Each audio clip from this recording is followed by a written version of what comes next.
Bonjour à toutes, bonjour à tous. La reprise d'appui pour les francophones, split step pour tous les anglophones. Alors, qu'est-ce que c'est? À quoi ça sert?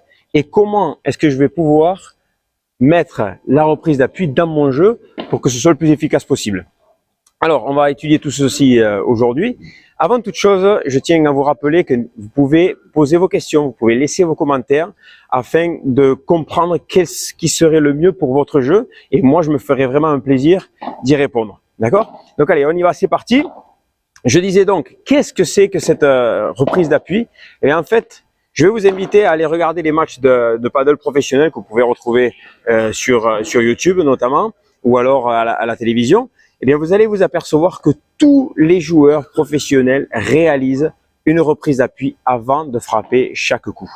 Alors, c'est beaucoup plus flagrant lorsqu'ils sont postés au filet que lorsqu'ils sont au fond, mais je vous invite vraiment à vous centrer sur un seul joueur pendant un jeu, par exemple, et vous allez vous rendre compte qu'ils réalisent tous et toutes cette reprise d'appui avant d'aller frapper leur coup. Alors, qu'est-ce que c'est cette reprise d'appui-là?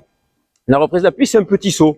En fait, c'est un petit saut qu'on va réaliser de cette façon-là, avec la raquette devant nous, et qui va nous permettre d'arriver dans de meilleures conditions au coup que l'on veut frapper. Ok? J'espère que vous comprenez bien ce que je veux dire. Alors, cette reprise d'appui-là, en fait, elle nous sert à réagir plus vite. Donc forcément, plus le jeu va s'accélérer, et bien plus je vais avoir besoin de réaliser cette reprise d'appui-là. Voilà pourquoi, à un niveau professionnel, les joueurs sont tous et toutes en train de réaliser cette reprise d'appui-là pour pouvoir arriver à temps, parce que le jeu va vraiment très très vite. Alors à notre niveau, un niveau amateur, un niveau même débutant, c'est peut-être moins important, mais vous allez voir qu'au fur et à mesure du temps, eh bien vous allez avoir besoin de rajouter cette reprise d'appui-là. D'accord? Alors comment est-ce que ça va être intéressant pour moi de mettre en place cette reprise d'appui? Je vais le séparer en plusieurs parties afin que ce soit bien clair pour toutes et pour tous. Ok? On va commencer tout d'abord avec en vous expliquant ce que c'est, tout simplement la reprise d'appui. Donc si je suis au fond de piste, d'accord, que je suis dans ma maison, au passage, je vous rappelle que vous pouvez cliquer sur le i d'information pour accéder à la vidéo sur la maison. Donc je suis ici posté moi en défense, je suis dans ma maison, et en fait à chaque fois que l'adversaire va impacter la balle, d'accord, soyez bien attentif avec ça, à chaque fois que l'adversaire va impacter la balle, je vais réaliser cette reprise d'appui. D'accord? Si vous voyez bien, je suis toujours appuyé sur l'avant de mes pieds, ce qui va me donner un temps de réaction supérieur pour aller jouer plus rapidement ma balle. Ok? Donc c'est exactement ça, la reprise d'appui ici dans ma maison en défense, ou alors ici un peu plus proche du filet lorsque je passe en attaque. D'accord? Donc je reprends maintenant pour les trois niveaux de personnes que j'ai détaillés dans cette vidéo-là. On va commencer avec les enfants. Alors, pour les enfants, le conseil que je vous donne, c'est entre vous et moi, hein, le conseil que je vous donne, c'est que avant toute chose, avant d'attaquer la technique, comment prendre la raquette, etc., faites-leur réaliser la reprise d'appui, ce petit saut. On s'en fiche du moment qu'il faut réaliser cette reprise d'appui-là. Faites-leur faire une reprise d'appui avant d'aller frapper n'importe quelle balle. Il faut que ça devienne un automatisme chez eux. D'accord? Si les enfants comprennent qu'à chaque fois, il faut faire une reprise d'appui avant d'aller frapper un coup ou un autre, eh bien, vous allez voir que très, très vite, ce sont des éponges, hein, les enfants, de toute façon. Donc, ils vont intérioriser cela et dans le futur, qu'ils fassent du paddle, qu'ils fassent du tennis, qu'ils fassent du badminton, qu'ils fassent du handball, qu'ils fassent du football, énormément de sports utilisent la reprise d'appui, vous allez voir que ça va leur servir. Ce sera bon pour eux et notamment bon pour leur cerveau puisqu'ils vont détecter les choses beaucoup plus vite. Ils vont être beaucoup plus réactifs. Donc ça, c'est pour les enfants débutants, d'accord? Donc n'hésitez pas, chez les enfants, appliquer la reprise d'appui, ça ne peut qu'être positif pour eux. Ok? Maintenant, nous avons le deuxième style de personnes. Les personnes qui sont adultes, d'accord? Adultes comme vous et moi, vous commencez le paddle, vous n'avez jamais joué au paddle. Est-ce que ça vaut le coup de passer du temps à faire une reprise d'appui? Personnellement, je vais vous dire la vérité, je ne crois pas que ce soit le plus important. L'important pour une personne qui débute le paddle, c'est surtout de prendre plaisir, de passer des balles, d'accord, et de nous centrer sur des choses qui sont peut-être un peu plus importantes que la reprise d'appui, comme le serait la position dans la maison, le temps d'attente, d'accord, la lecture de balles, etc. Essayer de passer un maximum de balles avec notre propre technique pour faire que l'on puisse rire sur le terrain. Donc on va dire que la reprise d'appui dans ce cas-là, pour ces types de personnes-là, personnellement, je vous le déconseille. D'accord? Ça va vous faire perdre du temps, perdre du plaisir, alors que il y a tellement d'autres choses que vous pouvez travailler avec votre entraîneur ou même vous-même à la maison, qui vont vous permettre justement de mieux jouer, de passer plus de balles, d'avoir des points qui vont durer plus longtemps et vous allez prendre beaucoup plus de plaisir. Donc ça, ce serait pour les personnes qui sont débutantes. Ce qui se passe, c'est que débutant, on ne va pas rester toute notre vie débutant. On va avoir un niveau qui va augmenter.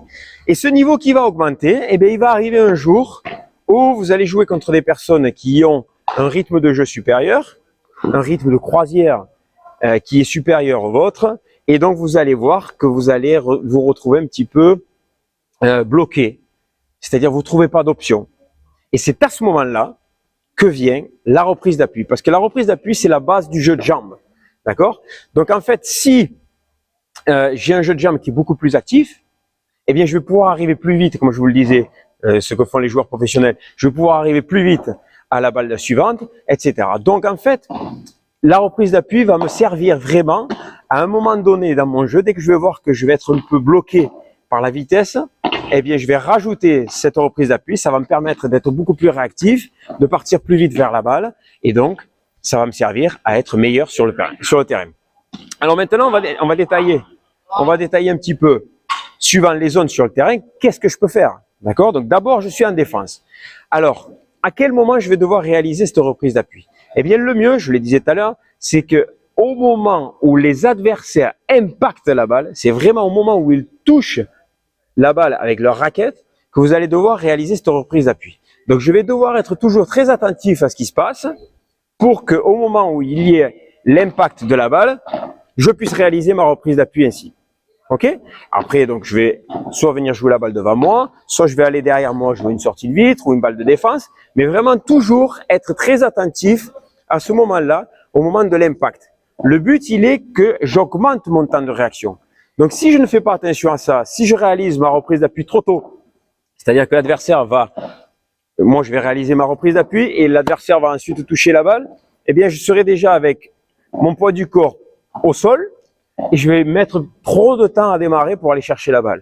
À l'inverse, si je fais ma reprise d'appui après l'impact de la balle est déjà sortie de la raquette de l'adversaire et donc au lieu de gagner du temps, vous aurez bien compris, je vais perdre du temps et c'est pas très positif pour moi. D'accord? Donc vraiment être très attentif à cela. La lecture de balle. Donc maintenant, vous avez moins de choses à vous focaliser, puisque vous avez déjà cette expérience du coup droit, revers, de la défense, etc. Donc maintenant, on va se centrer que sur la reprise d'appui. Donc vous allez pouvoir vraiment rester très attentif à ce moment-là où les adversaires vont toucher la balle, ici, pour avoir une meilleure défense et organiser mieux votre défense. Deuxième étape, maintenant, l'attaque. Lorsque je suis au filet, donc je suis arrivé ici au filet, eh bien c'est exactement la même chose. Donc vous allez jouer vos balles et donc vous allez bien regarder le moment où l'adversaire va impacter la balle pour réaliser votre reprise d'appui. Alors vous allez me poser la question, vous allez me dire, oui mais nous sommes deux ici au filet, donc peut-être la balle ne va pas venir vers moi. Vous avez raison. Mais ce qui se passe, c'est que on ne peut pas savoir si la balle va venir vers moi ou si elle va venir vers mon adversaire. Donc en fait, à chaque fois que les adversaires vont toucher la balle, qu'elle vienne vers vous ou pas, vous allez réaliser cette reprise d'appui. Vous participez au jeu, vous êtes toujours dans cette dynamique. Alors même si vous êtes au frigo, si on vous a mis au frais, c'est-à-dire que c'est que l'adversaire, votre partenaire, pardon, qui joue toutes les balles, même dans ce cas-là, eh bien vous allez suivre. Ça va là-bas, ça vient ici, vous suivez, hop, reprise d'appui, je reviens, reprise d'appui. Et donc tout ça va me permettre d'ajuster ma position à chaque fois, de glisser avec mon partenaire, reculer un petit peu s'il y a besoin de boucher les angles. Donc vous êtes tout le temps dynamique avec cette reprise d'appui-là, vous êtes toujours présent et vous participez au jeu jusqu'au moment où c'est vous qui allez rentrer en jeu et vous allez pouvoir peut-être réaliser ce volet-là. Donc ça c'est pour l'attaque, on a parlé de la défense aussi. Maintenant, et je pense que c'est là qu'il y a le plus d'erreurs, que les personnes font le plus d'erreurs en fait, c'est lorsqu'on est sur cette zone de transition. Lorsque l'on part du fond du terrain et que l'on vient vers l'avant. Très souvent, ce que je vois chez les joueurs que j'entraîne notamment, c'est que on part du fond du terrain et on cherche à atteindre notre position au filet sans forcément nous arrêter. Et donc là, on oublie la reprise d'appui.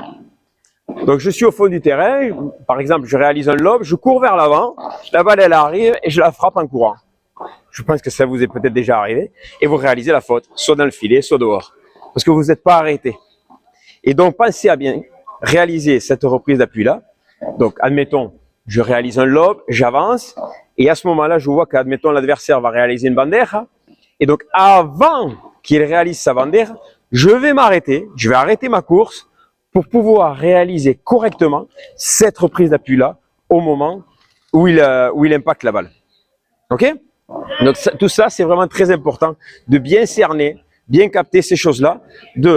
Je frappe ma balle, je regarde, je me freine, je réalise ma reprise d'appui n'importe où sur la piste. D'accord? L'important, il est vraiment de m'arrêter pour pouvoir poser mes appuis au sol au moment de l'impact de la balle, terminer ensuite vers l'avant et prendre l'offensive à ce moment-là.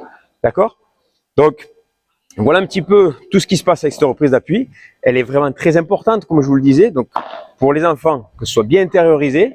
Pour les personnes débutantes, il y a autre chose à penser que cette reprise d'appui-là.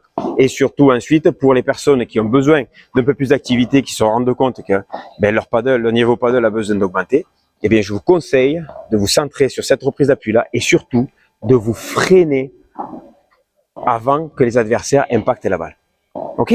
Allez, je compte sur vous. Je vous retrouve très vite sur les réseaux pour vos questions et je vous dis à très vite dans une prochaine vidéo. Salut les amis!